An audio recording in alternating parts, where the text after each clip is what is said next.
നിങ്ങളുടെ favourite shows ഇനി ഒരിക്കലും മിസ്സാവില്ല. ഇപ്പോൾ C5 കാണും നിങ്ങളുടെ ഫേവറേറ്റ് ഷോസ് തികച്ചും സൗജന്യമായി. ഇവളെ യശോദ പ്രസവിച്ചതൊന്നുമല്ല, ഇവളിവിടുത്തെ കുട്ടിയും അല്ല. അമ്മേ പറയുന്നതുകൊണ്ട് എന്താ? ഇവളുടെ തന്തയും തള്ളെ ആരാണെന്നൊന്നും ആർക്കും അറിഞ്ഞൂടാ. പെരുവഴിന്ന് കിട്ടിയതാ ഇതിനെ.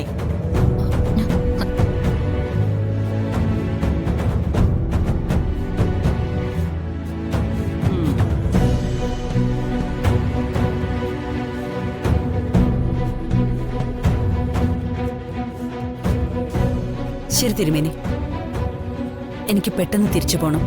എല്ലാവരും എന്നെ വെയിറ്റ് ചെയ്യാം. അയ്യോ, ഇത്രയും വലിയൊരാള് വീടിന്റെ ഉമ്മറം വരെ വന്നിട്ട് അകത്തൊന്ന് കേറാതെ പോവാന്ന് വെച്ചാല്. രാധികയെ കാണാൻ ഞാൻ ഇനിയും വരും. അപ്പൊ വിശദമായിട്ട് സംസാരിക്കാം. എനിക്ക് അങ്ങനെ ഇവളെ പെട്ടെന്ന് പിരിയാൻ തോന്നുന്നില്ല. ഞാൻ പോട്ടെ രാധികെ. അതെ, അമ്മ പറഞ്ഞത് കാര്യാക്കണ്ട. ഞങ്ങൾക്ക് ഇവള് സ്വന്തം മോള് തന്നെയാ. മാറി ചിന്തിക്കാൻ എനിക്ക് യശോദയ്ക്ക് ഒരിക്കലും പറ്റില്ല. എനിക്ക് മനസ്സിലാവും തിരുമേനി. പിന്നെ എല്ലാ കാര്യത്തിലും എല്ലാവർക്കും ഒരേ മനസ്സാവണമെന്നില്ല. ഒരു കാര്യം ഞാൻ വ്യക്തമായിട്ട് പറയാം. തിരുമേനിക്ക് അഭിമാനിക്കാവുന്ന ഒരു മോള് തന്നെയായിരിക്കും രാധിക. അത് ഞാൻ ഉറപ്പിച്ചു പറയാം. എനിക്കിപ്പോ പോയേ പറ്റൂ രാധികെ. ഇറങ്ങട്ടെ, റെസ്റ്റ് എടുക്കൂ.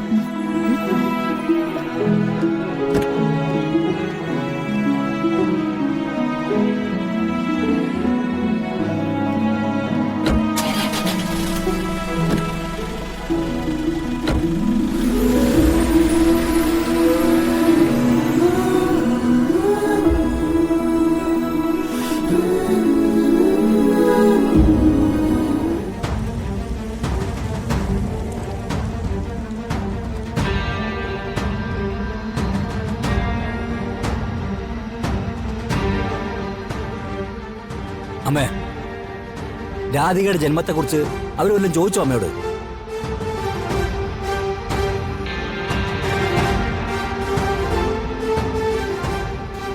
അമ്മ എന്തിനാ അങ്ങനെയൊക്കെ വിളിച്ചു പറയാൻ പോയത്? പറഞ്ഞാലെന്താ, സത്യമല്ലേ? അല്പം കൂടി മനുഷ്യത്വം കാണിച്ചൂടെ അമ്മേ? എത്ര വലിയൊരു താരമാണ് അവര്.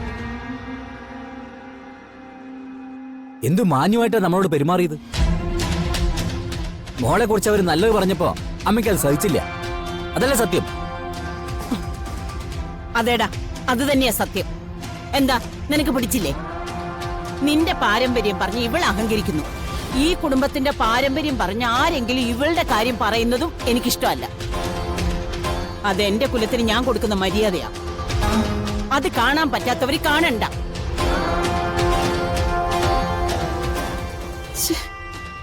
എന്ത് കഷ്ടം! അമ്മ എന്തിനാ ഇങ്ങനെയൊക്കെ പെരുമാറുന്നേ? അതേക്കുറിച്ച് നീ പറഞ്ഞിട്ട് ഒരു കാര്യമില്ല മോളെ. നിനക്ക് വേദനയൊന്നുമില്ലല്ലോ അല്ലേ? ഇല്ലച്ചാ, ഞാൻ വലിയ സന്തോഷത്തിലാ. ഉള്ളിലെപ്പോഴും ഭഗവാനോട് നന്ദി പറഞ്ഞുകൊണ്ടിരിക്കാം. ഞാൻ പിറന്ന ചോരയെക്കുറിച്ച് എപ്പോഴും മുത്തശ്ശി അപമാനിച്ച് സംസാരിക്കാറില്ലേ? പക്ഷേ അതേ ചോര കൊണ്ട് ഞാൻ ദൈവത്തെ പോലെ കാണുന്ന ഒരാളെ എനിക്ക് രക്ഷിക്കാൻ പറ്റി. ഡൗൺലോഡ് ചെയ്യൂ C5 ആപ്പ്. കാണൂ എല്ലാ എപ്പിസോഡുകളും സൗജന്യമായി.